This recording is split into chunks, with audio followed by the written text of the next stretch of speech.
21শে August grenade হামলা মামলায় তারেক রহমান সহ সব আসামি খালাসের রায় আপিলে বহাল, আসামি পক্ষে সন্তোষ। সরকার রাষ্ট্র কর্তৃক আনিত সমস্ত আপিল এবং যে সমস্ত পিটিশন ছিল সবগুলো ডিসমিস হয়েছে। বাংলাদেশে আইনের বিচার আছে, আইনের শাসন আছে, এটা আবার প্রমাণিত হলো। আপত্তি সত্ত্বেও গোপালগঞ্জ সিন্ডিকেটের কারণে দ্বিতীয়বার আইজিপি হতে হয়, দাবি মামুনের। জবানবন্দি নিয়ে ট্রাইব্যুনালে জেরা। আস্থা পুনরুদ্ধারেই কমিশনের প্রথম কাজ, বলেন ইসি আনোয়ারুল। সুষ্ঠু নির্বাচনের স্বার্থে গণমাধ্যম নীতিমালা সংশোধনের আশ্বাস। তারেক রহমানকে ঠেকাতে নির্বাচন বানচালের ষড়যন্ত্র চলছে, অভিযোগ দুদুর। গণতন্ত্রের পথ বাধাগ্রস্ত না করার আহ্বান ফারুকের। প্রচার প্রচারণায় জমজমাট ডাকসু নির্বাচন, ভোট নিয়ে ষড়যন্ত্র করে দ্বিতীয় নির্বাচনে প্রভাব পড়বে, বললেন ভিপি প্রার্থী আবিদ। রাশিয়ার বিরুদ্ধে পূর্ণ আগ্রাসনের সক্ষমতা জেলেনস্কির নেই, ইউক্রেন পরিস্থিতির জন্য ইউরোপ ও যুক্তরাষ্ট্রকে দোষারোপ। এবং বিশ্বকাপ বাছাই পর্বে ভেনেজুয়েলার মুখোমুখি হচ্ছে আর্জেন্টিনা, চিলির প্রতিপক্ষ ব্রাজিল, স্পেনের বিপক্ষে লড়বে বুলগেরিয়া। দর্শক, আমন্ত্রণ সংবাদ দুপুরে শুনছিলেন শিরোনামগুলো, সঙ্গে রয়েছে আমি তানজিয়া জুথি। 21শে অগস্ট গ্রেনেড হামলা মামলায় তারেক রহমান, বাবর সহ সব আসামি খালাসের রায় বহাল রেখেছেন আপিল বিভাগ। খালাসের রায়ের বিরুদ্ধে রাষ্ট্রপক্ষের করা আপিল খারিজ করে দিয়েছেন সর্বোচ্চ আদালত। এ রায়ে সন্তোষ প্রকাশ করেছে আসামি পক্ষ, বলেন রায়ের মাধ্যমে ন্যায় বিচার প্রতিষ্ঠিত হয়েছে। তারেক রহমান রাজনৈতিক প্রতিহিংসার শিকার হয়েছিলেন। সাবরিনা মজুমদারের রিপোর্ট, জানাচ্ছেন আলী আকাশ। 2004 সালের 21শে আগস্ট ঢাকায় বঙ্গবন্ধু এভিনিউতে আওয়ামী লীগের রাজনৈতিক সমাবেশে গ্রেনেড হামলা ছিল বাংলাদেশের রাজনৈতিক ইতিহাসের অন্যতম ঘটনা। সেই হামলায় আওয়ামী লীগের 24 জন নেতাকর্মী নিহত হয়েছিলেন, আহত হয়েছিলেন 400-রও বেশি। বিএনপি জামাত জোট সরকারের আমলেই এই মামলার তদন্ত হয়, দেয়া হয় চার্জশিট। কিন্তু পরবর্তীতে আওয়ামী লীগ ক্ষমতায় এলে মুফতি হান্নানের জবানবন্দি অনুযায়ী সম্পূরক চার্জশিটে যুক্ত করা হয় তারেক রহমান, লুৎফুজ্জামান বাবর, আলী আহসান মোহাম্মদ মুজাহিদ সহ আরো অনেককে। আলোচিত এই মামলায় 2018 সালে বিচারিক আদালত ফাঁসির দণ্ড দেন বাবর সহ 19 জনকে। যাবজ্জীবন কারাদণ্ড হয় তারেক রহমান সহ আরো 19 জনের। কিন্তু 2024-এ 1 ডিসেম্বর ওই রায় বাতিল করে আসামিদের খালাস দেন হাইকোর্ট। বলা হয় সম্পূরক চার্জশিট এবং বিচারের পুরো প্রক্রিয়াই ছিল বেআইনি। এই খালাসের বিরুদ্ধে আপিল করে রাষ্ট্রপক্ষ। সেই আপিলের রায়ে বৃহস্পতিবার সর্বোচ্চ আদালত টানল চূড়ান্ত পরিসমাপ্তি। হাইকোর্টের খালাসের রায়ই বহাল রাখলো। মুক্তি মিলল তারেক রহমান, লুৎফুজ্জামান বাবর সহ সবার। গর্ব অনুভব করি আমার সুপ্রিম কোর্ট নিয়ে, আমার হাইকোর্ট বিভাগ এবং আমার অ্যাপেলেট ডিভিশন নিয়ে, যে এখানে ন্যায়ের দণ্ড, এই ন্যায়ের দণ্ড, ন্যায়ের মানদণ্ড আজকে আবার তারা উঁচু করে ধরলেন। আপনাদের যেরকম লাগে আমাদের খারাপ লাগে যে ওনারা যারা সে মনবাদী ঘটনা 21শে আগস্ট ঘটনার বিচারটা হলো না, এবং সেটা সরকারের জন্য, আওয়ামী লীগ সরকারের জন্য হলো না, তারা এটাকে রাজজীবন করেছে। রাজজীবন না করতো প্রকৃত বিচার হতো। বাবরের আইনজীবীর দাবি, নির্যাতন করে আদায় করা হয়েছিল মুফতি হান্নানের জবানবন্দি। এছাড়াও অন্য 11 আসামির স্বীকারোক্তিও স্বপ্রণোদিত ছিল না। আদালত বলেছেন এই স্বীকারোক্তিমূলক জবানবন্দিগুলো মোটেও নির্ভরযোগ্য নয়, এগুলোকে সাক্ষ্য হিসেবে বিবেচনা করেননি।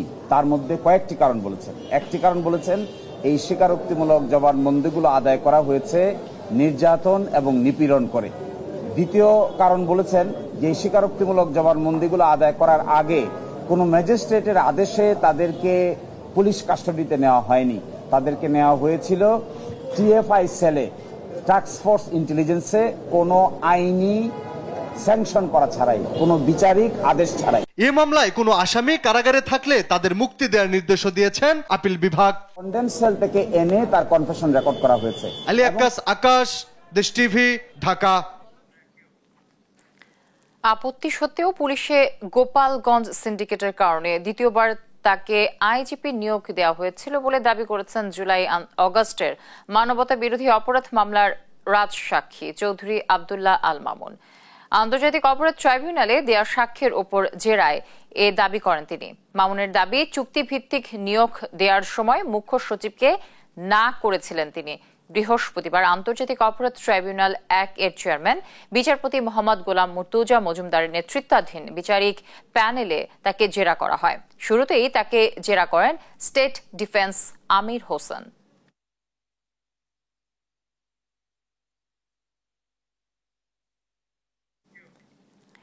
এদিকে দুর্নীতি মামলার আসামি সাবেক প্রধানমন্ত্রী শেখ হাসিনা ও তার ছেলে সজীব ওয়াজেদ জয়ের বিরুদ্ধে রেড অ্যালার্ট জারির পদক্ষেপ নিতে পুলিশ হেডকোয়ার্টারে চিঠি পাঠিয়েছে দুদক।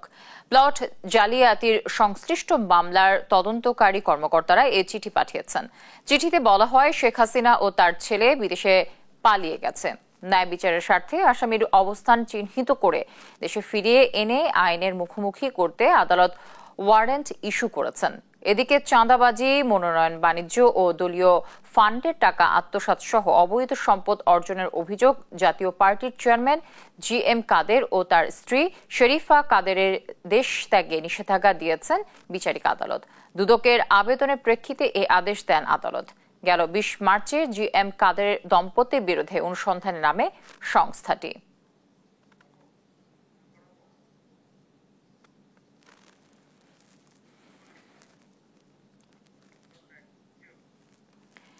আস্থা পুনরুদ্ধারই ইসির প্রথম কাজ বলে মন্তব্য করেছেন নির্বাচন কমিশনার আনোয়ারুল ইসলাম সরকার। বলেন, আস্থার সংকট দেশের জাতীয় সংকট। বৃহস্পতিবার নির্বাচন ভবনে RFED আয়োজিত মতবিনিময় সভায় কথা বলেন তিনি। এই সময় আসন্ন জাতীয় নির্বাচন সামনে রেখে প্রণীত নীতিমালায় গণমাধ্যমের স্বাধীনতা বাধাগ্রস্ত হতে পারে বলে শঙ্কা জানান সংবাদকর্মীরা। ইউসুফ ভুইয়া রিপোর্ট, জানাচ্ছেন মাকদুরা মিতি। বৃহস্পতিবার সকালে নির্বাচন কমিশন ভবনে কমিশনের আমন্ত্রণে মতবিনিময় সভায় অংশ নেয় নির্বাচন কমিশন বিটে কর্মরত সাংবাদিকদের সংগঠন reporters forum for election and democracy RFEDর সদস্যরা। শুরুতেই জাতীয় নির্বাচনে সাংবাদিকদের জন্য প্রণীত নীতিমালা নিয়ে অসন্তোষ প্রকাশ করেন গণমাধ্যম কর্মীরা। তাদের অভিযোগ, এই নীতিমালার কারণে গণমাধ্যমের স্বাধীন কার্যক্রম বাধাগ্রস্ত হবে। এসব বিষয়ে কমিশন বৈঠকে আলোচনার আশ্বাস দেন নির্বাচন কমিশনাররা। অন্যায় কোনো প্রশ্রয় হবে না, কাজে আপনাদের সহযোগিতা চাই। আপনারা যে নীতি লিখিতভাবে দিয়েছেন, 3 বার করে রিপিট করে জানি যে ধন্যবাদ। আমরা ওটাকে দেখব, দেখে আমরাও আমাদের পর্যালোচনা করে আপনাদের জন্য যেটা সহজ হয়, যেটা উভয় পক্ষের জন্য, মানুষের জন্য, স্বচ্ছ নির্বাচনের জন্য, নির্বাচন কমিশনাররা জানান, ইসির প্রথম কাজ আস্থার সংকট দূর করা আর গণমাধ্যম কর্মীদের আরো দায়িত্বশীল হওয়ার আহ্বানও জানান তারা। এ সময় শতভাগ স্বচ্ছ নির্বাচন করতে হলে খোলা জায়গায় কেন্দ্র করতে হবে, যা সম্ভব নয় বলে জানান ইসি বেগম তাহমিদা আহমদ। এই জন্য আপনাদেরকে মাকদুরা মিতি, দেশ টিভি, ঢাকা। শেখ হাসিনা পিতার পথ অনুসরণ করে স্বাধীনতার ঘোষক জিয়াউর রহমানের হত্যায় সম্পর্কিত ছিলেন বলে মন্তব্য করেছেন বিএনপি চেয়ারপারসন উপদেষ্টা জয়নুল আবদিন ফারুক। আর তারেক রহমান যাতে দেশে ফিরে রাষ্ট্র পরিচালনা করতে না পারেন, এজন্য নির্বাচন বানচালের ষড়যন্ত্র চলছে বলে অভিযোগ করেন দলটির ভাইস চেয়ারম্যান শামসুজ্জামান দুদু। আর জানাচ্ছেন আলী আক্কাস আকাশ।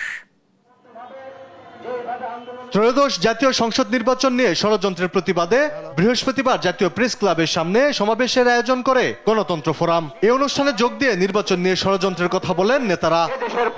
এ সময় বিএনপি চেয়ারপারসনের উপদেষ্টা জয়নুল আবদিন ফারুক বলেন, স্বাধীনতার ঘোষক জিয়াউর রহমান হত্যার সাথে সম্পর্কিত ছিলেন শেখ হাসিনা। তিনি 16 বছর ধরে দেশের স্বাধীনতাকে নস্যাৎ করেছেন, এখন আবার দিল্লি থেকে গণতন্ত্রের পথে বাধা দিচ্ছেন।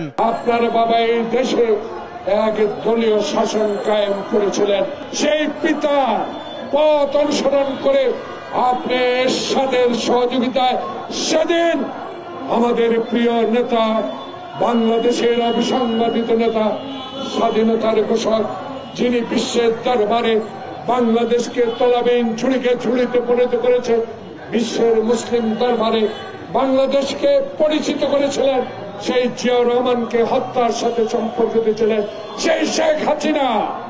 দুপুরে জাতীয় প্রেস ক্লাবে নার্সেস অ্যাসোসিয়েশন অব বাংলাদেশ ন্যাবের 22তম প্রতিষ্ঠাবার্ষিকী ও খালেদা জিয়া রোগ মুক্তি কামনায় আলোচনা ও দোয়া মাহফিলে যোগ দেন বিএনপির ভাইস চেয়ারম্যান শামসুজ্জামান দুদু। এ সময় তিনি বলেন, তারেক রহমান যাতে দেশে ফিরে রাষ্ট্র পরিচালনা করতে না পারে এই জন্য নির্বাচন বানচালের ষড়যন্ত্র চলছে।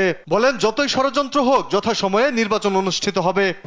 যত বড় ষড়যন্ত্রই হোক আর যত বড় ফ্যাসিস্টরা যত টাকা এখানে বিনিয়োগ করুক না কেন, নির্বাচন হতেই হবে, নির্বাচন হতেই হবে, নির্বাচন হতেই হবে, এর কোনো বিকল্প নেই। কেউ কেউ বিএনপিকে ঠেকানোর জন্য তারেক রহমান সাহেব যেন আগামী দিনে নেতৃত্বে মানে দেশ পরিচালনার নেতৃত্বে না আসতে পারেন, প্রধানমন্ত্রী না হতে পারে, এই বিবেচনায় ইলেকশন বন্ধ করতে চান, দেশে বিশৃঙ্খলা সৃষ্টি করতে চান। আমরা দেখেছি নুরুল হক নূরের উপর যে হামলা হয়েছে সেটি নির্বাচন বানচালের ষড়যন্ত্রের অংশ বলেন দুদু। আগামী নির্বাচনকে বাধাগ্রস্ত করা। আলী আকাশ, দেশ টিভি, ঢাকা। শেষ মুহূর্তে জমে উঠেছে ডাকসু নির্বাচনের প্রচার প্রচারণা। নিজেদের ইশতেহার নিয়ে ভোটারদের কাছে ছুটছেন প্রার্থীরা। ভোটারদের মন জয়ে অনেকে বেছে নিয়েছেন অভিনব কৌশল, তবে এখনো রয়ে গেছে আচরণবিধি লঙ্ঘনের অভিযোগ। প্রার্থীরা বলছেন, স্থবিরতা কাটিয়ে প্রাণ ফিরেছে ক্যাম্পাসে। এ সময় নির্বাচনী প্রচারণায় বর্ণবাদী আচরণের বিরুদ্ধে প্রতিবাদ জানান বৈষম্য বিরোধী শিক্ষার্থী সংসদের জিএস প্রার্থী আবু বাকের মজুমদার। আর ছাত্রদল প্যানেলের ভিপি প্রার্থী আবিদ বলেন, ডাকসু নির্বাচনে ষড়যন্ত্র করার চেষ্টা জাতীয় নির্বাচনে প্রভাব ফেলবে।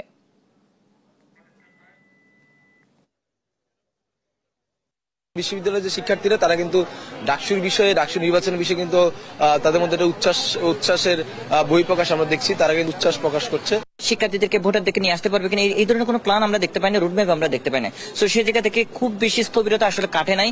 আমরা যারা প্রার্থীরা আছি তারা আমরা আসলে হতাশ। এই পৃথিবীতে কোনো জিনিসই তো চ্যালেঞ্জ ছাড়া অর্জিত হয় না। চ্যালেঞ্জ থাকবে, কিন্তু চ্যালেঞ্জ মোকাবেলা করে আমাদেরকে সামনে অগ্রসর হয়ে যেতে হবে। প্রার্থী আর ভোটারদের পদচারণায় মুখর ক্যাম্পাস। ডাকসু নির্বাচনের প্রচার প্রচারণার খবর জানাতে সরাসরি যুক্ত হচ্ছেন সহকর্মী আলিমুজ্জামান সাফওয়ান। সাফওয়ান, কেমন দেখছেন প্রচার প্রচারণা এবং কি বলছেন ভোটাররা? আমরা এই মুহূর্তে ঢাকা বিশ্ববিদ্যালয়ের মোতাহার ভবনে রয়েছি এবং সকাল থেকে এই জায়গাতে কিন্তু সবচেয়ে বেশি প্রচারণা করতে আমরা দেখেছি। এখানে প্রথমেই বাংলাদেশ জাতীয়তাবাদী ছাত্রদল সমর্থিত যিনি ভিপি প্রার্থী আছেন আবিদুল ইসলাম খান, তিনি প্রচারণায় আসেন সকালের দিকে এবং তিনি এখানে আসলে তার নির্বাচনী যে ইশতেহার সেগুলো শিক্ষার্থীদের কাছে আসলে পৌঁছে দিয়েছেন এবং তার জন্য কিন্তু আবিদ ভোট চেয়েছেন। পরে সংবাদ মাধ্যমের মুখোমুখি হয়ে তিনি বলেছেন যে এই ডাকসু নির্বাচনের ষড়যন্ত্রের পেছনে যারা রয়েছেন তারা কিন্তু চাচ্ছেন যে নির্বাচনটি বানচাল করতে এবং এর প্রভাব কিন্তু জাতীয় নির্বাচনে পড়তে পারে বলে আশঙ্কা করছেন আবিদুল ইসলাম খান। একই সাথে তিনি বলছেন যে আসলে ডাকসু নির্বাচন শুরু থেকে যে কাদা ছোড়াছড়িগুলো চলছে সেগুলো কিন্তু এখন বন্ধ করতে হবে, কারণ নির্বাচনের আর খুব বেশি সময় নেই। সকল প্যানেলের প্রার্থীদেরকে তিনি নির্বাচনী ইশতেহারের দিকে মনোযোগ দিতে বলেছেন এবং তিনি নিজেও কিন্তু আজকে নির্বাচন ইশতেহার নিয়ে অনেক কথা বলেছেন সংবাদ মাধ্যমে। আসলে তারা আর কোনো নতুন করে কোনো কাদা ছোড়াছড়ি বা কোনো আচরণবিধি লঙ্ঘন বা পাল্টাপাল্টি যে অভিযোগের বিষয়গুলো রয়েছে সেখানে কিন্তু তারা আর যেতে চান না। এবং আবিদের পরেই কিন্তু এই মোকাররম ভবনে এসেছিলেন ইসলামী ছাত্র শিবির সমর্থিত ঐক্যবদ্ধ শিক্ষার্থী জোটের প্রার্থী সাদিক কায়েম। তিনি বলেছেন যে তাদের যে নির্বাচনী ইশতেহার সেইগুলো নিয়ে কিন্তু তারা এগিয়ে যাচ্ছেন, যেহেতু ভোটের খুব বেশি সময় কিন্তু আর বাকি নেই এবং তারা কিন্তু নারীদের যে অধিকার আদায় সেই দিকে কিন্তু তারা বেশ সোচ্চার রয়েছেন। এবং তিনি বলছেন যে বিশ্ববিদ্যালয় কেন্দ্রিক বাসের বিভিন্ন সিন্ডিকেট গড়ে উঠেছে যেগুলো তারা নির্বাচনে জয়ী হলে ভেঙে দিতে চান।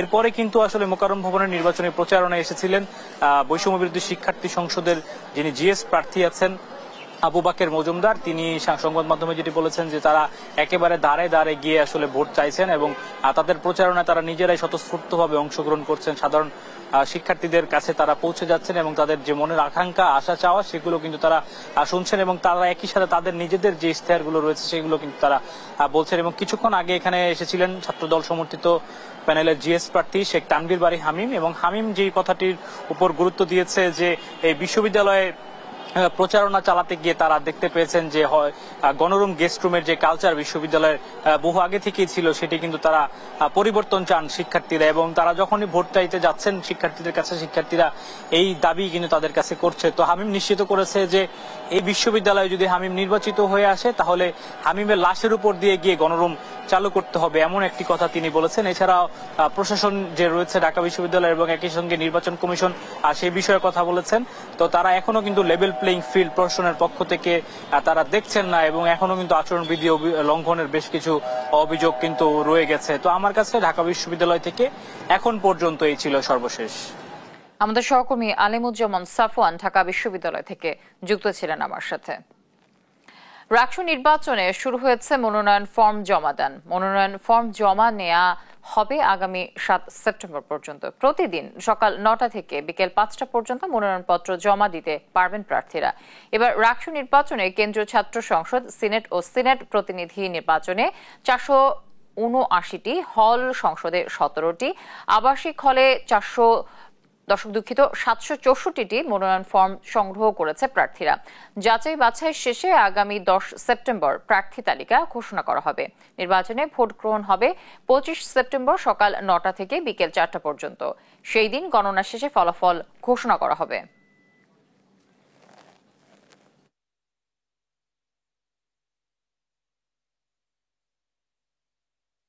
4 তারিখ এবং আগামী 7 তারিখে এই 2 দিন যে সমস্ত ফর্ম বিতরণ হয়েছে সেগুলো জমাদান করবে। আমাদের আচরণবিধিতে, নীতিমালাতে যে প্রক্রিয়া রয়েছে, যে বলে দেওয়া আছে কিভাবে ফর্মগুলো জমা দিতে হবে, ফর্মের সঙ্গে কি কি কাগজপত্র থাকতে হবে, এগুলো সব বলে দেওয়া আছে। রাকসু নির্বাচনে মনোনয়নপত্র জমা দিচ্ছেন প্রার্থীরা। এই বিষয়ে আরো জানাতে সরাসরি যুক্ত হচ্ছেন সহকর্মী কাজী শাহেদ। শাহেদ, কি বলছেন প্রার্থীরা? ক্যাম্পাসের পরিস্থিতি এখন কেমন দেখছেন? ধন্যবাদ জ্যোতি। আজকে যেহেতু মনোনয়নপত্র জমা দেওয়া শুরু হয়েছে রাকসুর, এ পর্যন্ত যে খবর দুপুর 2টা পর্যন্ত 10 জন প্রার্থী তাদের মনোনয়নপত্র জমা দিয়েছেন। এখন খাবারের বিরতি চলছে, ফলে নির্বাচন কমিশনরা খাবারের আধা ঘন্টা বিরতির পরে আবারও এসে বসবেন, তখন আবারও প্রার্থীরা মনোনয়নপত্র জমা দিবেন। এই মনোনয়নপত্র জমা দেওয়ার যে প্রক্রিয়াটি সেটি চলবে আগামী 7 সেপ্টেম্বর পর্যন্ত বিকেল 5টা পর্যন্ত। ফলে অনেক যারা প্যানেলভুক্ত হয়ে নির্বাচন করছেন কিংবা রাজনৈতিক দলগুলোর ছাত্র সংগঠন ব্যানারে ভোট করছেন, তারা এখনো মনোনয়নপত্র জমা দিতে আসেননি। বিশেষ করে সকাল থেকে আমরা দেখছি স্বতন্ত্র প্রার্থী যারা, তারা 2-1 করে এ পর্যন্ত 10 জন প্রার্থী তাদের মনোনয়নপত্র জমা দিয়েছেন। আপনার মাধ্যমে দর্শকদের একটু তথ্য দিতে চাই, সেটি হলো যে গত 2 দিন আগে 91 জন ছাত্রীকে একটি হল থেকে প্রবোস্ট তলব করেছিলেন। তারপর সেটি নিয়ে ফেসবুকে স্ট্যাটাস দিয়েছিলেন ছাত্রদলের একজন হল শাখার সহসভাপতি এবং কটূক্তি করেছিলেন। তার বিরুদ্ধে ছাত্রীরা ক্ষিপ্ত হয়েছিল। সেই ছাত্রের বিরুদ্ধে আজকে ছাত্রদল মামলা করেছে এবং তাকে আজীবনের জন্য ছাত্রদল থেকে বহিষ্কার করা হয়েছে। এটি একটি তথ্য। এছাড়া কিছুক্ষণ আগে উপাচার্য রাকসুর সার্বিক নির্বাচন পরিস্থিতি নিয়ে সিনেট ভবনে জরুরি সংবাদ সম্মেলন করেছেন। তিনি যেটি বলেছেন যে রাকসু নিয়ে অনেক বাধা প্রতিবন্ধকতা ছিল, সবগুলো উতরে যারা দায়িত্ব পালন করছেন তারা নিবিড়ভাবে এই নির্বাচনটি যাতে উৎসবমুখর হয়, শান্তিপূর্ণ পরিবেশে হয়, সেটি তা করতে তারা বদ্ধপরিকর, এবং যারা দায়িত্ব পালন করছেন তাদেরকে তিনি ধন্যবাদ জানিয়েছেন। এবং 25 সেপ্টেম্বর রাকসু নির্বাচনে ভোট গ্রহণ হবে এবং সকল যারা ভোটাররা আছেন ভোটাধিকার প্রয়োগ করবেন, তাদের 35 বছরের যে কাঙ্ক্ষিত রাকসু সেটিতে তারা নতুন প্রতিনিধি নির্বাচন করবেন, উপাচার্য এমনটি দাবি করেছেন। এবং সেজন্য রাজশাহী বিশ্ববিদ্যালয়ের আইন শৃঙ্খলা পরিস্থিতি সংক্রান্ত যেসব ধরনের পদক্ষেপ নেওয়া দরকার সেগুলো নেওয়া হবে বলে তিনি জানিয়েছেন। আর যেহেতু এবার নতুন শিক্ষার্থীরা, প্রথম বর্ষের শিক্ষার্থীরা ভোটাধিকার পেয়েছেন, ফলে তাদের জন্য গতকাল পর্যন্ত মনোনয়ন ফর্ম সংগ্রহের সময় বাড়ানো হয়েছিল। আজকে তাদের জন্য ডোপ টেস্টের যে নমুনা দেওয়ার বিষয়টি সেটিও তারা দিচ্ছেন। এবং রাজশাহী মেডিকেল সেন্টারে যেটি ডোপ টেস্টের জন্য যে কর্নারটি করা হয়েছে, সেখানে তারা প্রার্থী হওয়ার জন্য যারা প্রার্থী হবেন বা তাদেরকে এবার যেহেতু বাধ্যতামূলক করা হয়েছে ডোপ টেস্টের ফলাফল দেওয়ার জন্য, তারা সেখানে নমুনা দিচ্ছেন। এবং এখন পর্যন্ত যেটি আমরা দেখছি যে রাজশাহী বিশ্ববিদ্যালয় ক্যাম্পাসে রাকসুকে ঘিরে এক ধরনের উৎসব তৈরি হবে বলে প্রত্যাশা রাখা যাচ্ছে এ পর্যন্ত। তো যদি এই ছিল আমার কাছে রাজশাহী থেকে সর্বশেষ। ফিরছি স্টুডিওতে। রাজশাহী থেকে যুক্ত ছিলেন আমাদের সহকর্মী কাজী শাহেদ। জাহাঙ্গীরনগর বিশ্ববিদ্যালয় কেন্দ্রীয় শিক্ষার্থী সংসদ ও হল সংসদ নির্বাচনে সপ্তম দিনের মতো প্রচারণা চলছে। এতে পুরো ক্যাম্পাসে উৎসবমুখর পরিবেশ বিরাজ করছে। বৃহস্পতিবার সকাল থেকে অনেকেই দলীয় ব্যানারে ভোটারদের কাছে পৌঁছেছেন, কেউ আবার সহপাঠীদের নিয়ে স্বতন্ত্র প্রার্থী হিসেবে প্রচার চালাচ্ছেন। প্যানেলের প্রার্থীরা শিক্ষার্থীদের পরিবহন, চিকিৎসা, খাবার ও নিরাপত্তা নিশ্চিতকরণ সহ সেশন জট নিরসনে কাজ করার প্রতিশ্রুতি দিচ্ছেন। অন্যদিকে স্বতন্ত্র প্রার্থীরা দলীয় নীতি বা লেজুর বৃত্তি ছাড়িয়ে শিক্ষার্থীদের অধিকার আদায়ের প্রতিনিধি হওয়ার অঙ্গীকার করছেন। আগামী 11 সেপ্টেম্বর হবে জাকসু ও হল সংসদ নির্বাচনের ভোট গ্রহণ। এতে 25টি পদের জন্য 179 জন প্রতিদ্বন্দ্বিতা করছেন।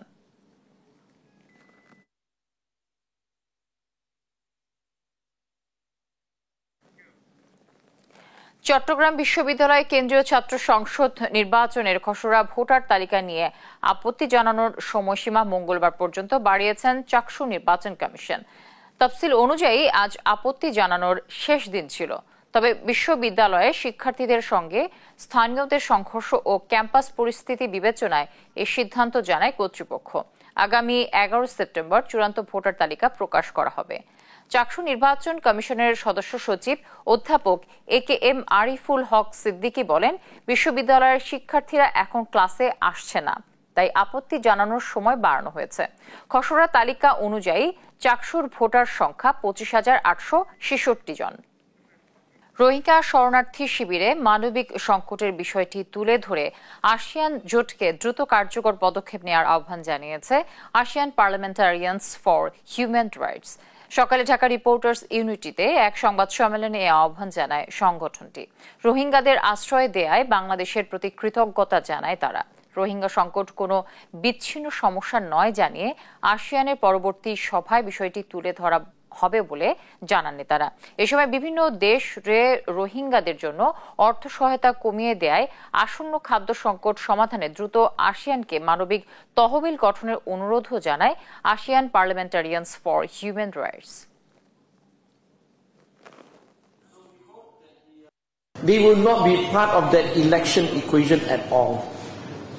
If, say, the resistance agree to have an election together with the junta, if they agree, then obviously the Rohingya needs to be part of that equation. রাজধানীতে গোয়েন্দা পুলিশ ডিবি পরিচয়ে সংঘবদ্ধ ডাকাতির ঘটনায় 7 সদস্যকে গ্রেফতার করেছে শাহবাগ থানা পুলিশ। গ্রেফতারের সময় তাদের কাছ থেকে একটি ব্যক্তিগত গাড়ি, হ্যান্ডকাফ, ওয়াকি টকি এবং ডাকাতির কাজে ব্যবহৃত বিভিন্ন সরঞ্জাম উদ্ধার করা হয়েছে। বৃহস্পতিবার সকালে ঢাকা মেট্রোপলিটন পুলিশের মিডিয়া সেন্টারে আয়োজিত সংবাদ সম্মেলনে এ বিষয়ে বিস্তারিত জানাবেন রমনা বিভাগের উপ police commissioner Mohammad Masud Alam. Police জানায়, সম্প্রতি শাহবাগ সহ রাজধানীর বিভিন্ন এলাকায় ডিবি পরিচয়ে সংঘবদ্ধ একটি চক্র ডাকাতি চালাচ্ছিল। এ নিয়ে একাধিক অভিযোগ পাওয়ার পর পুলিশ চক্রটিকে ধরতে অভিযান শুরু করে। গোপন সংবাদের ভিত্তিতে জানা যায় তারা নতুন করে ডাকাতির প্রস্তুতি নিচ্ছিল। এ তথ্যের ভিত্তিতে অভিযান চালিয়ে তাদের গ্রেফতার করা হয়। এগুলো হচ্ছে আসলে পাচ্ছে, এগুলো অ্যাভেলেবেল আছে, এটা বানায় নেওয়া যায়। আর ওয়াকি টকিও কিন্তু এগুলো হচ্ছে যে বিভিন্ন, এখন তো অনেক সিকিউরিটি এজেন্সি বা গ্রুপ থাকে, তারাও কিন্তু হচ্ছে প্রচুর ওয়াকি টকি নিজেদের জন্য ব্যবহার করে। গাজীপুরের চান্দনা চৌরাস্তা কাঁচা বাজারে ভয়াবহ অগ্নিকাণ্ড ঘটেছে। প্রায় 1.5 ঘন্টার চেষ্টায় ফায়ার সার্ভিসের 5টি ইউনিট আগুন নিয়ন্ত্রণে আনে। বৃহস্পতিবার ভোর 6:45 দিকে চৌরাস্তা মুদিখানা মার্কেটে হঠাৎ ধোঁয়া ও আগুন দেখা যায়। মুহূর্তেই পাশের দোকানগুলোতে ছড়িয়ে পড়ে। খবর পেয়ে চান্দনা চৌরাস্তা মডার্ন ফায়ার সার্ভিসের 3টি ইউনিট আগুন নিয়ন্ত্রণে কাজ শুরু করে। পরে গাজীপুর ফায়ার সার্ভিসের আরও 2টি ইউনিট যোগ দিলে সকাল 7:20 দিকে আগুন নিয়ন্ত্রণে আসে। কাঁচা বাজার ও মুদির দোকান থাকায় ব্যাপক ক্ষয়ক্ষতির আশঙ্কা করছেন দোকানদাররা। ফায়ার সার্ভিসের পক্ষ থেকে বলা হয়েছে, আগুন লাগার কারণ ও ক্ষতির পরিমাণ জানতে তদন্ত করা হবে।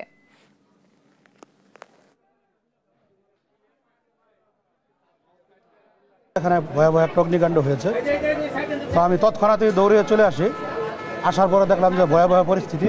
এখানে কোটি কোটি টাকার মশলা, চাউল, ডাউল, মুরগি সহ পণ্য ক্ষতিগ্রস্ত হয়েছে। আমাদের দোকানে ছিল আলু, পেঁয়াজ, আদা, রসুন, শুকনা মরিচ সবগুলা কিচ্ছুই নাই, সব শেষ। বাজার পুরাটাই পুরা শেষ। এখন অনেক লোকেরই অনেক ক্ষয়ক্ষতি হয়েছে, তারা কি করবে তারা নিজেও জানে না। নারায়ণগঞ্জের কাঁচপুরে গ্যাস সিলিন্ডার বিস্ফোরণে একই পরিবারের 3 শিশু সহ 5 জন দগ্ধ হয়েছেন। তাদের উদ্ধার করে জাতীয় বার্ন ও প্লাস্টিক সার্জারি ইনস্টিটিউটে ভর্তি করা হয়েছে। বৃহস্পতিবার ভোর 6:30টার দিকে সোনারগাঁও থানাধীন কাঁচপুর বেসিক এলাকার একটি 3য় তলা বাড়িতে এই ঘটনা ঘটে। তারা হলেন মানব চৌধুরী, তার স্ত্রী বাঁচা চৌধুরী, 3 মেয়ে মুন্নি, তিন্নি ও ময়ূরী। স্থানীয়রা জানান বাড়ির নিচ তলায় ভাড়া থাকে ওই পরিবার। ভোরে রান্নার জন্য চুলা জ্বালানোর সঙ্গে সঙ্গে বিকট শব্দে বিস্ফোরণ হয়। তাদের চিৎকার শুনে আশেপাশের সবাই গিয়ে বাসায় আগুন নেভায়। গ্যাস সিলিন্ডারের লিকেজ থেকে এই বিস্ফোরণ ঘটে বলে ধারণা করছে ফায়ার সার্ভিস।